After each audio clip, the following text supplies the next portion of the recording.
Selamat datang di penelusuran mendalam kita kali ini. Anda mungkin pernah dengar ya, legenda Maung Pajajaran, Harimau Pajajaran itu.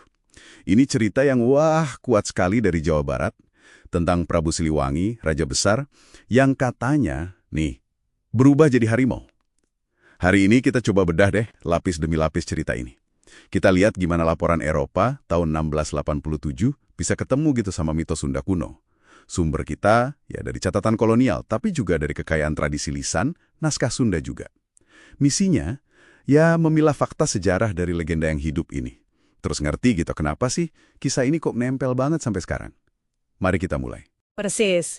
Yang paling bikin penasaran tuh gimana ya sebuah observasi mungkin faktual bisa langsung nyambung, bahkan bisa jadi malah nguatin kepercayaan lokal yang udah ada sebelumnya.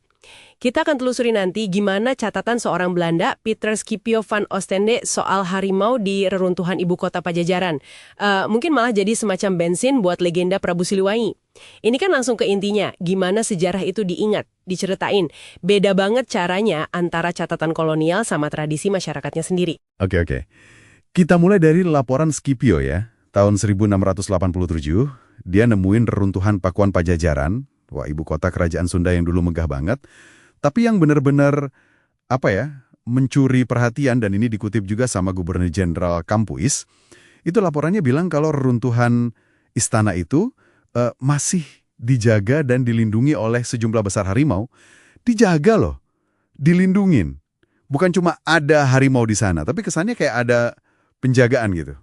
Menarik kan ini? Banget, menarik banget. Dan penting juga kita ingat konteks sejarahnya sedikit. Prabu Siliwangi yang legendaris itu kan secara sejarah seringnya diidentikan sama Sri Baduga Maharaja. Beliau itu Raja Pajajaran dari 1482 sampai 1521, tapi kerajaannya sendiri itu baru runtuh tahun 1579. Itu berarti 58 tahun setelah Sri Baduga wafat dan rajanya udah beda, Prabu Raga Mulia. Jadi ada jeda waktu nih, lumayan panjang malah. Nah, di sini nih mitosnya masuk.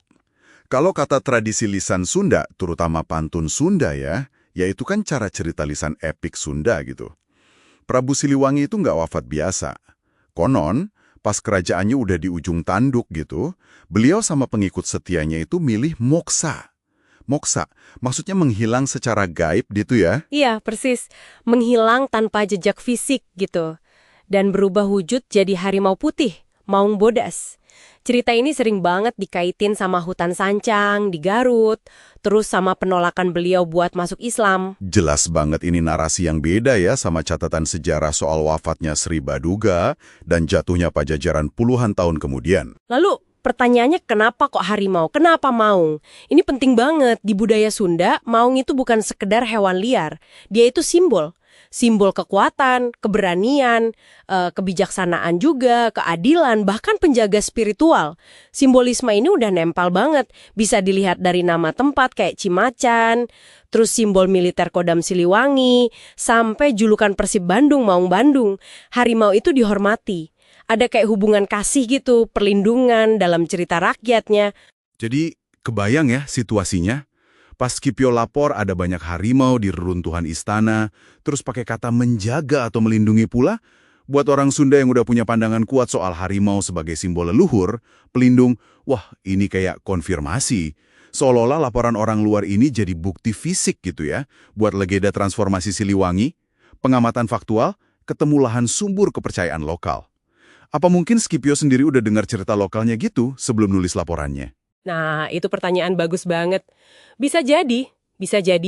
Kita tahu kan catatan kolonial meskipun niatnya objektif, seringkali ya bawa bias atau interpretasi penulisnya.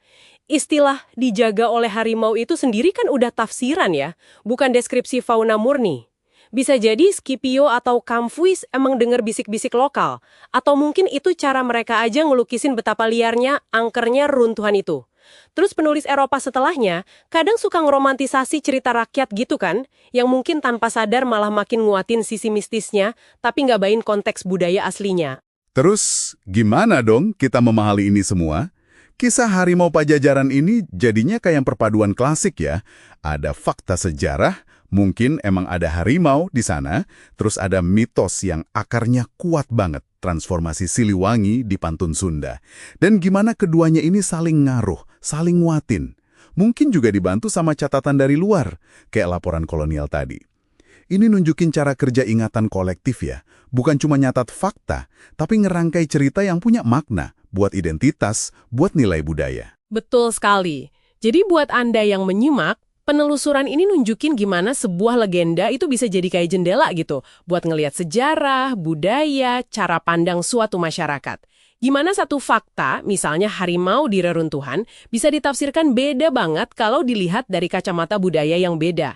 Dan gimana mitos itu fungsinya ya buat menjaga warisan leluhur tetap hidup, tetap relevan. Memberi makna pada kehilangan, pada perubahan, bahkan pas kerajaannya udah lama hilang. Kasus ini nunjukin prinsip penting. Observasi dari luar itu jarang masuk ke ruang hampa budaya. Pasti langsung diinterpretasi, dipakai buat nguatin cerita yang udah ada, dan akhirnya ikut ngebentuk cara sejarah dan mitos itu diingat. Oke, sebagai tuikiran penutup nih buat Anda bawa pulang, kalaupun Prabu Siliwangi itu nggak benar-benar berubah jadi harimau secara harfiah ya, kira-kira kebenaran atau nilai apa sih yang tetap abadi dalam gagasan bahwa rohnya itu terus menjaga dalam wujud harimau?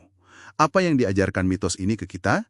Tentang cara kita mengenang pemimpin hebat, kerajaan yang hilang, bagaimana kita jaga nilai-nilai mereka tetap relevan sekarang. Sesuatu untuk Anda renungkan lebih lanjut.